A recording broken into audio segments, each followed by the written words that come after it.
धन्यवाद धन्यवाद पिता परमेश्वर, खुदावन खुदा बादशाह के बादशाह अब्बा पिता, आज हम तेरी तारीफ और महिमा बढ़ाई करते प्रभु जी। एक बार फिर हम आपके हज़ूरी आपकी उपस्थिति में आते हैं मेरे प्यार प्रभु जी। सेनाओं के यहोवा पिता परमेश्वर हम धन्यवाद करते। इस वक्त मेरे प्यार प्रभु जी हम आपके वचन की ओर जा रहे हैं मेरे प्यार प्रभु जी। पिता परमेश्वर आज खुदावन राजा अपने रूह से अपनी सामर्थ्य मुझको भर दे मेरे प्यार प्रभु जी। पिता परमेश्वर आज जब मैं प्रभु जी आपके वचन आपके कलाम को मेरे प्यार प्रभु जी बताने के लिए जा रहा हूँ मेरे प्यारे प्रभु जी, तो खुदावन तुम मुझ में से होकर बोल और बातचीत करना मेरे प्यारे प्रभु जी। पिता परमेश्वर वचन को बताने वाला मैं नहीं वरन आप राजा मुझ में से होकर बोलना और बातचीत करना प्रभु जी। अपने भेद भरी बातों को आप राजा लोगों के बीच में राजा प्रगट करना मेरे प्यार प्रभु जी। पिता परमेश्वर दया और अनुग्रह कर प्रभु जी। पिता परमेश्वर जाने अनजाने भूल चूक में हमारे सारे गुनाहों पाप अपराधों को क्षमा कर और अपने लहू से धोकर शुद्ध कर प्रभु जी। पिता परमेश्वर हम तेरी तारीफ और महिमा बढ़ाई करते हैं। सारी महिमा आपको देते हुए इस दुआ को यीशु नासरी के नाम से मांगते हैं। Hallelujah hallelujah. आज हम सीखते हैं कि मनुष्य अपने जीवन में बीमार कहाँ से होता है। मनुष्य के मन में निगेटिव विचार, गलत विचार कहाँ से होता है। आज हम बाइबल से हम सीखते हैं कि मनुष्य अपने शरीर से बीमार नहीं होता, वो सबसे पहले अपने मन में बीमार होता है। हालेलुया। मनुष्य पहले अपने मन में बीमार होता है, फिर वो मन की बीमारी उनकी शारीरिक बीमारी में परिवर्तन हो जाता है। आइए हम तो एक वचन के साथ हम आगे बढ़ते हैं। मेरे साथ आप लोग निकाल लीजिए यिर्मयाह की 17 अध्याय का 9 पद। मन तो सब वस्तुओं से अधिक धोखा देने वाला होता है, उसमें असाध्य रोग लगा है, उसका भेद कौन समझ सकता है। यहोवा का वचन बोलता है कि मन तो सब वस्तुओं से अधिक धोखा देने वाला है। मनुष्य का मन कब किसको किस समय किस घड़ी में धोखा दे दे कोई नहीं जानता। लेकिन अगर मनुष्य का मन अच्छा है तो सब चीज़ अच्छा रहता है। मनुष्य के मन में बुराई निरंतर होती रहती है और मनुष्य का मन बुराइयों से भरा होता है। मनुष्य के मन में अनर्थ कल्पनाएं होती है, वो अपने विचारों अपनी अभिलाषाओं में फंसता हुआ चला जाता है। ये वचन हमें सिखाता है कि मनुष्य के मन में असाध्य रोग लगा रहता है। उस असाध्य रोग के कारण लोग आज बीमार हैं। यदि मनुष्य के मन से उस असाध्य रोग को निकाल दिया जाए तो मनुष्य आज चंगा हो जाता है। आइए हम एक वचन को और देखते हैं। दाऊद अपने भजनकार में लिखता है 51 अध्याय का 10 और 11 पद को देखते हैं। हे परमेश्वर, मेरे अंदर शुद्ध मन उत्पन्न कर, मेरे भीतर स्थिर आत्मा को नए सिरे से उत्पन्न कर। मुझे अपने सामने से निकाल न दे और अपने पवित्र आत्मा को मुझसे अलग न कर। दाऊद अपने भजनकार में लिखता है कि दाऊद भली भांति इस बात को जानता है कि दाऊद जब अपराध में पापों में गिर जाता है, अपने मन की पाप में जब दाऊद गिरता है तो दाऊद को एहसास होता है कि मैंने अपने मन में पाप किया है। और दाऊद बोलता है कि हे परमेश्वर, हे खुदा, मेरे अंदर शुद्ध मन को एक बार फिर से उत्पन्न कर, ताकि मैं तेरे हज़ूरी में एक बार फिर इबादत करते हुए आ सकूं। और अपने भीतर स्थिर आत्मा को नए सिरे से मांगता है, क्योंकि दाऊद जानता है कि मैं अपने मन में गिर चुका हूँ और मेरा मन टूट चुका है, और जानता है कि मैंने यहोवा परमेश्वर के सामने अपने मन से यहोवा के सामने अपराधी हूँ। आज ना जाने कितने लोग अपने मन के कारण गुनाह, पाप, अपराध को करते हैं। मन ही एक ऐसा वस्तु है, एक ऐसा चीज़ है जो मनुष्य को पाप के दलदल में गिरा देता है और मनुष्य नहीं जानता। आइए हम एक वचन से और सीखते हैं। रोमियो के पत्री 16 अध्याय का 18 पद। क्योंकि ऐसे लोग हमारे प्रभु मसीह की नहीं परंतु अपने पेट की सेवा करते हैं और चिकनी चुपड़ी बातों से सीधे साधे मन के लोगों को बहका देते हैं। आइए हम इस वचन को एक और वचन के साथ मिलाते हुए साथ में पढ़ते हैं। मेरे साथ आप लोग निकालिए दूसरा कुरिन्थियों का 11 का 3। परंतु मैं डरता हूँ कि जैसे सांप ने अपनी चतुराई से हव्वा को बहकाया, वैसे ही तुम्हारे मन उस सिधाई और पवित्रता से जो मसीह के साथ होनी चाहिए कहीं भ्रष्ट न किए जाए। हम जानते हैं कि हव्वा को शैतान ने किस प्रकार से भरमाया। हव्वा के मन में, सोचों में, ख्यालों में, ख्वाबों में शैतान ने कब्जा किया और उसे परमेश्वर ने आज्ञा दिया था कि तू इस वाटिका में रहना, लेकिन इससे वृक्ष के फल को न खाना। लेकिन शैतान आता है, उसके मन को बोलता है परमेश्वर ने तुम्हें आज्ञा दी है इस फल को नहीं खाना, लेकिन तुम इसे खा कर देखो, कुछ नहीं होगा बोलता। हव्वा शैतान की बातों में आ जाती है और उस फल को खाती है। आज वैसे ही न जाने कितने ही मसीह भाई बहन हैं जिसे शैतान भरमा रहा है। उनको उनके मन में बुराई उत्पन्न करना है। मसीह भाई बहन एक दूसरे से मन ही मन बुरे विचार करते हैं।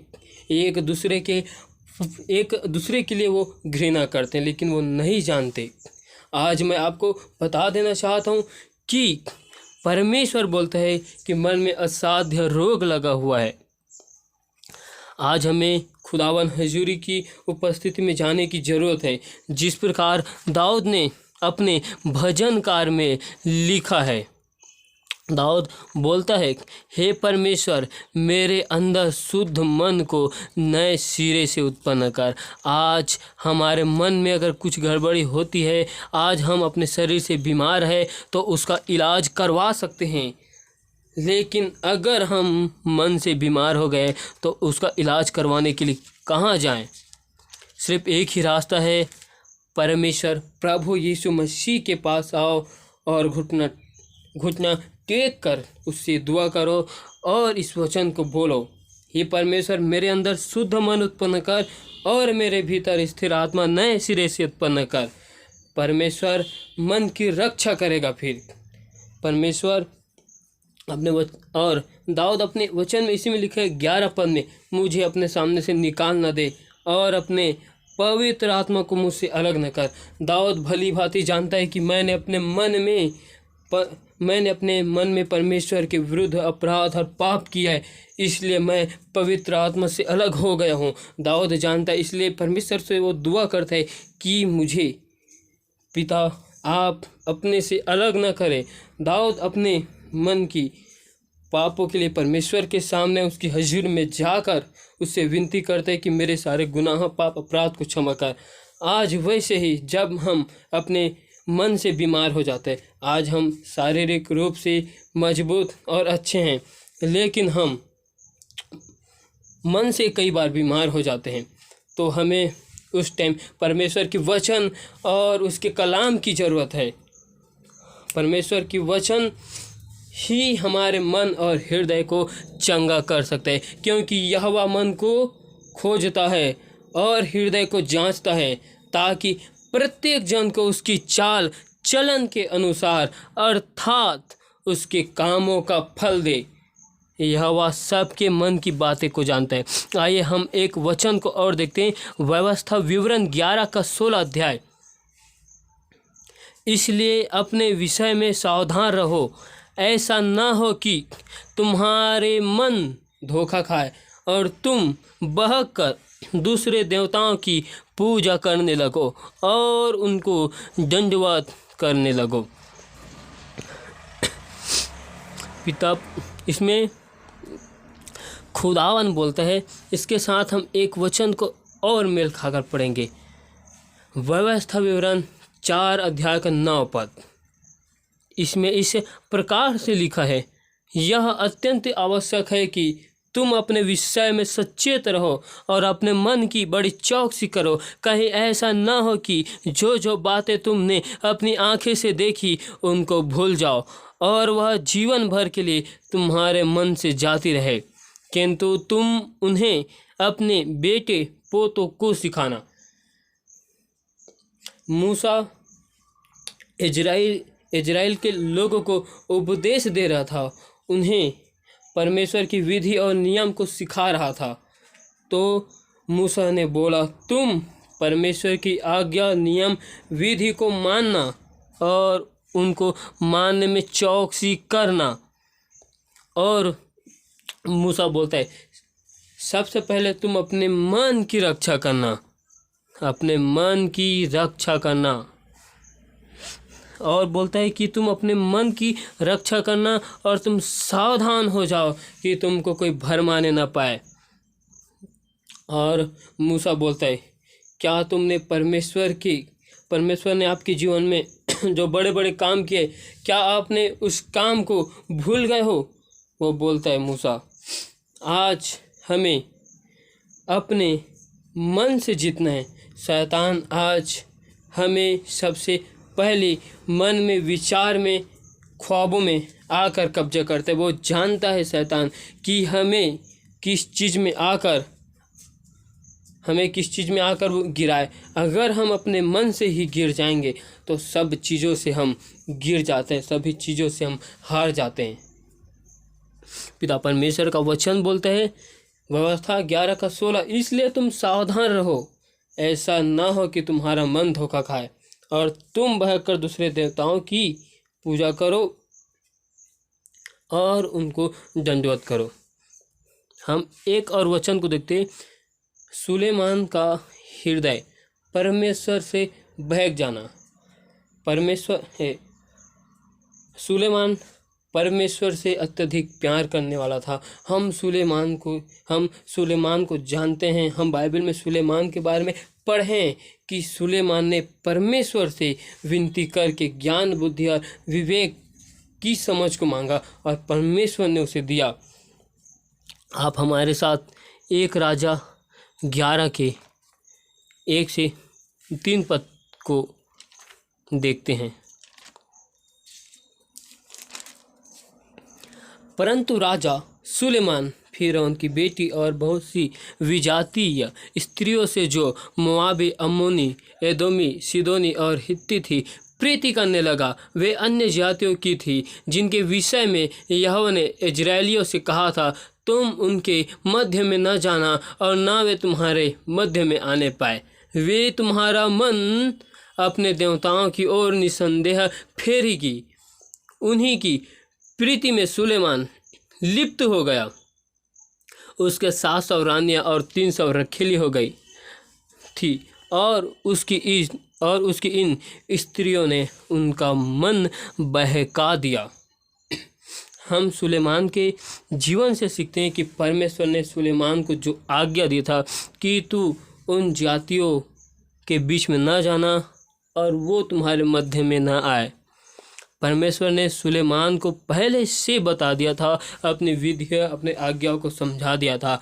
जब हम परमेश्वर की आज्ञा और विधि और नियम को तोड़ते हैं तो हम अपने मन से बहक जाते। जिस प्रकार सुलेमान को परमेश्वर ने आज्ञा दिया था कि उन जातियों के मध्य में न जाना, सुलेमान ने परमेश्वर की आज्ञाओं को नहीं माना और वो चले गए।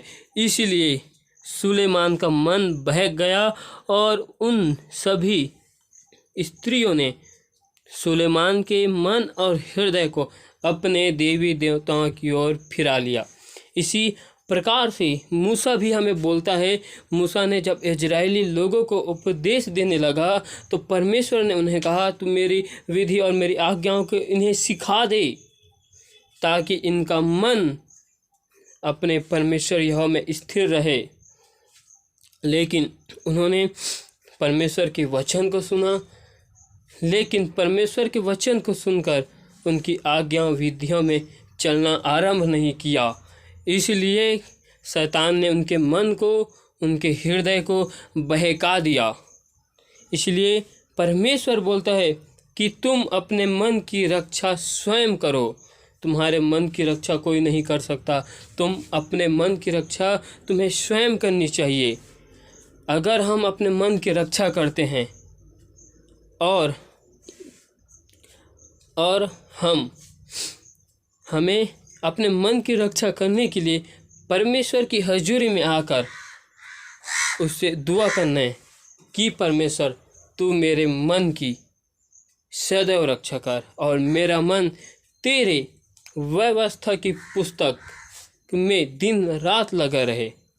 हम परमेश्वर से दुआ करें कि हमारा मन नए सिरे से उत्पन्न करे, हमें नई आत्मा को दे, हमारे हृदय को नया कर, हमारे मन को नया कर।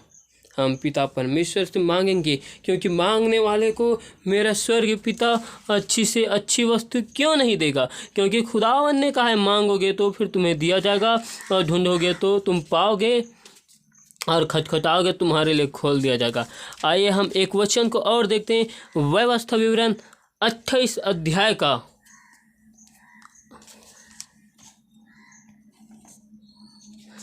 28 अध्याय को देखते हैं कि इसमें परमेश्वर ने अपने आशीष वचन को लिखे। पहले वचन को देखते हैं। इसमें, यदि तू अपने परमेश्वर यहोवा की सब आज्ञाएं जो मैं आज तुझे सुनाता हूँ चौकसी से पूरी करने को चित्त लगाकर उसकी सुने, तो वह तुझे पृथ्वी की सब जातियों में श्रेष्ठ करेगा। ये आशीष वचन 1 से पूरा अध्याय आशीष वचन का है। अगर हम परमेश्वर की आज्ञाओं में, विधियों में, नियम में चलते हैं तो परमेश्वर हमें किस प्रकार से आशीष देना है इसका वर्णन इसमें किया है। इसके हम 12 आयत को देखते हैं। यहोवा तेरे लिए अपने आकाश रूपी उत्तम भंडार को खोलकर तेरी भूमि पर समय पर मेघ बरसाया करेगा और तेरे सारे कामों पर आशीष देगा, और तू बहुतेरी जातियों को उधार देगा, परंतु किसी से तुझे उधार लेना ना पड़ेगा। और यहोवा तुझको पूँछ नहीं किंतु सिर ही ठहराएगा, और तू नीचे नहीं परंतु ऊपर ही रहेगा। यदि परमेश्वर यहोवा की आज्ञाएं जो मैं आज तुझको सुनाता हूँ तू उनके मानने में मन लगा कर चौकसी करे, तो परमेश्वर की अपरंपार की आशीष आपके जीवन में आज ही आएगी। इस वचन में परमेश्वर बोलना चाहता है कि परमेश्वर की विधि आज्ञाओं को मानो, परमेश्वर की विधि आज्ञा में चलो तो परमेश्वर तुमको आशीष देगा। परमेश्वर तुमको पूछ नहीं, वो सिर ठहरा चुका है।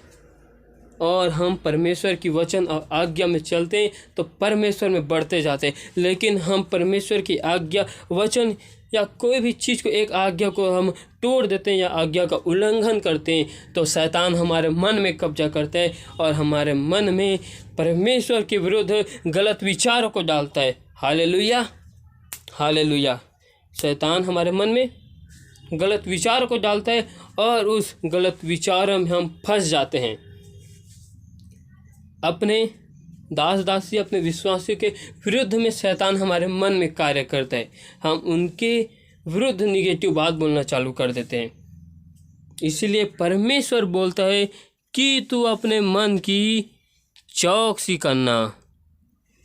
जिस प्रकार परमेश्वर ने कहा है सावधान रहो, कि तुम अपने मन के विषय में सावधान रहो कि तुम्हारा मन धोखा ना खाए, क्योंकि मन तो अधिक वस्तुओं से चंचल है। आइए हम एक और वचन को देखते हैं। व्यवस्था विवरण 32 अध्याय का 46 पद। इसमें मूसा गीत को लिखा है और इस गीत में मूसा के अंतिम निर्देश है। इसमें देखते हैं, तब उसने उनसे कहा, जितनी बातें मैं आज तुझसे चिता कर कहता हूँ उन सब पर अपना अपना मन लगाओ और उनके अर्थात इस व्यवस्था की सारी बातों के मानने में चौकसी करने की आज्ञा अपने बच्चों को दो। पिता परमेश्वर हमें बोलता है। मूसा का वचन भी मूसा इस्राएलियों को सिखा रहा था कि परमेश्वर की आज्ञाओं को मानना और अपने मन को परमेश्वर की आज्ञाओं में लगाना, क्योंकि व्यवस्था की पुस्तक और उसकी आज्ञाओं में दिन रात लगाए रहना, तब तुम परमेश्वर के संतान ठहरोगे। Hallelujah, hallelujah, hallelujah. मन में असाध्य रोग लगा है, उस असाध्य रोग को केवल हम परमेश्वर की वचन के द्वारा हम चंगे हो सकते हैं। जिस प्रकार शैतान ने हव्वा को बहका दिया, तो हमें क्या नहीं बहका सकता, हमें भी बहका सकता है। लेकिन हम अगर वचन में बने रहे, परमेश्वर के नियम आज्ञा में डटे रहे, खड़े रहे, अड़े रहे, तो हमें कोई भी ताकत हमें हिला नहीं सकती। क्योंकि यहोशू नबी बोलता है, यहोशू नबी को परमेश्वर बोलता है कि तू हियाव बन, दृढ़ हो, भय न खा, डर मत, क्योंकि तेरे संग चलने वाला यहोवा परमेश्वर है। परमेश्वर हमारे साथ में चलने वाला है, वो हमारे साथ में रहता है। उसने हमें आगे पीछे चारों ओर से घेर रखा है, उसकी आत्मा हम पर है। पिता परमेश्वर हमारे साथ में हरदम हर पल रहता है। हमें अपने मन की सबसे ज़्यादा चौकसी और रक्षा करना है, क्योंकि हम अपने ही मन की रक्षा कर सकते। हमारे मन की रक्षा कोई दूसरा व्यक्ति नहीं कर सकता, हमें ही करना है। पिता परमेश्वर ने हमें अपने पास हमारा नाम लेकर बुलाया है, इसके लिए हम धन्यवाद करते हैं। और उसके वचन में हम निरंतर बने रहे, क्योंकि उसके वचन में सब कुछ है, उसके वचन में ही जीवन है, उसका वचन ही सब कुछ है। परमेश्वर की आज्ञा में जब चलते हैं तो हमें अपरंपार की आशीष मिलती है, जो हम नहीं जानते। जितना हम सोचे नहीं रहते, उससे 2 गुना हमें आशीष मिलती है। Hallelujah, hallelujah. हमने सुलेमान के जीवन से सीखा, मूसा के उपदेशों से सीखा कि मूसा कैसे इजरायलियों को उपदेश कर रहा था कि परमेश्वर की विधि और आज्ञाओं पर चलना। जिन्होंने परमेश्वर की आज्ञा और विधि पर अपने जीवन को बिताया और उसकी आज्ञाओं पर चलते थे, उन्होंने अपने जीवन में अपरंपार की आशीष को पाया। यहोवा हमारे हर एक चाल चलन को, मन को जानता है, लेकिन परमेश्वर वो चाहता है कि हम उसके हंजूरी में, उसकी उपस्थिति में जाकर हम उनसे अपने मन के लिए दुआ करें। तब परमेश्वर हमारे मन की रक्षा करेगा, अपने वचन भेजकर हमें चंगा करेगा। हम बीमारों से तो चंगाई को ले सकते हैं, लेकिन मन की चंगाई को नहीं ले सकते। बीमार है तो हम दवा खाकर चंगे हो सकते, लेकिन मन ही अगर बीमार है तो मन की दवा क्या है? मन की दवा वचन है, परमेश्वर का कलाम है। मन की दवा वचन है जो हमें लेना है। परमेश्वर के बगैर वचन के हम अपने मन को चंगा नहीं कर सकते।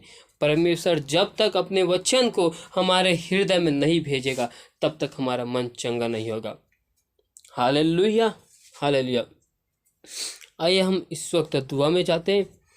पिता परमेश्वर, महान खुदा, अद्भुत कार्य करने वाला, विलम्ब से कोप करने वाला, यहोवा परमेश्वर का धन्यवाद और उसकी तारीफ करते मेरे प्यारे प्रभु जी। पिता परमेश्वर, आपने आज के सुंदर समय में, सुंदर से वक्त में मेरे प्यारे प्रभु जी, सुंदर से वचन के द्वारा तूने हमसे बोल और बातचीत किया प्रभु जी, इसके लिए हम धन्यवाद करते हैं। पिता परमेश्वर, आपने हमें मेरे प्यारे प्रभु जी मन के विषय में सिखाया प्रभु जी। पिता परमेश्वर, आपने हमें सुलेमान के जीवन से सिखाया मेरे प्यारे प्रभु जी। पिता परमेश्वर, आपने हमें दाऊद नबी के जीवन से सिखाया मेरे प्यारे प्रभु जी। पिता परमेश्वर, हमारे मन में जो असाध्य रोग अब तक लगा हुआ है प्रभु जी, अपने वचन को भेजकर हमें चंगा कर प्रभु जी। पिता परमेश्वर, आपने हमें इस वचन से बोल और बातचीत किया, इसके लिए हम आपका धन्यवाद करते प्रभु जी। ये वचन और पिता परमेश्वर, ये वचन हमारे हृदय में मेरे प्यारे प्रभु जी बसने पाए मेरे प्यारे प्रभु जी। पिता परमेश्वर दया और अनुग्रह कर मेरे प्यारे प्रभु जी। पिता परमेश्वर तू शांति दाता है प्रभु जी, तू शांति का परमेश्वर है।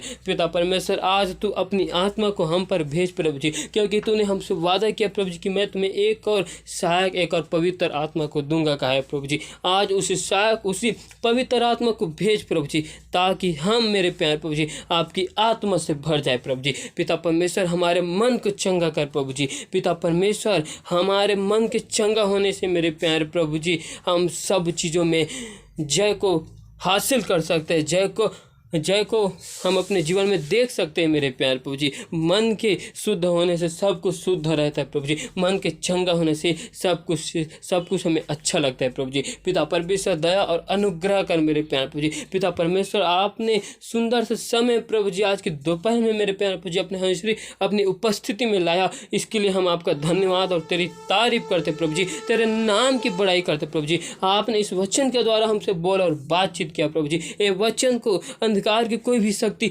चुराने ना पाए प्रभु जी। चुराने वाले तमाम अंधकार की शक्ति, हर एक दुष्ट आत्माओं के बंधनों को यीशु नासरी की आग से जला देते हैं प्रभु जी। पिता परमेश्वर वचन के सुनने वाले के हृदय और मन आज यीशु नासरी के नाम से बदल जाए प्रभु जी। पिता परमेश्वर आपका जलाल उनके जीवन में उतर जाए मेरे प्यारे प्रभु जी। पिता परमेश्वर दया और अनुग्रह करना मेरे प्यारे प्रभु जी।